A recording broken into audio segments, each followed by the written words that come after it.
মিয়ানমারে ২৮শে মার্চ ২০২৫ স্থানীয় সময় দুপুর ১২টা ৫০ মিনিটে সুগাইং অঞ্চলে ৭.৭ মাত্রার একটি ভূমিকম্প আঘাত আনে।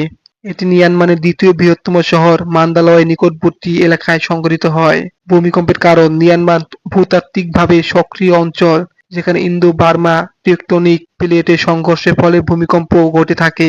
এই ভূমিকম্পটি সাগাইং ফল্ট লাইনের নিকটবর্তী এলাকায় সংঘটিত হয়, যা মিয়ানমারের প্রধান ভূমিকম্প প্রবল অঞ্চলগুলোর একটি।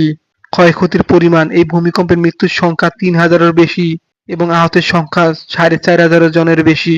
নেপিদো এবং মান্দালয়ে বহু ভবন ধসে পড়েছে এবং অনেক এলাকায় এখন পর্যন্ত সাহায্য পৌঁছায়নি। এই দুর্যোগের ফলে মিয়ানমারে চলমান মানবিক সংকট আরও তীব্র হয়েছে।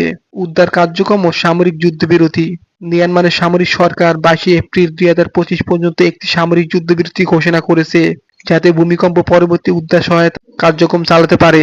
তবে বিরোধী প্রতিরোধ গোষ্ঠীগুলো যুদ্ধবিরতি ঘোষণা করলেও সামরিক বাহিনী তাদেরকে এই সময়ে পুনর্গঠনের জন্য ব্যবহার না হওয়ার সতর্কতা দিয়েছে।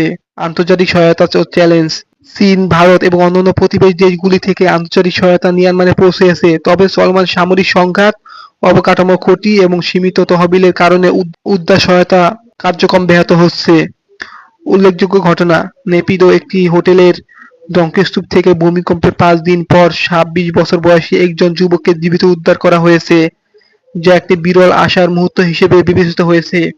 এই ভূমিকম্প মিয়ানমারের জন্য একটি মারাত্মক দুর্যোগ, যা দেশের চলমান সংঘাত ও মানবিক সংকটে আরও গভীর করেছে।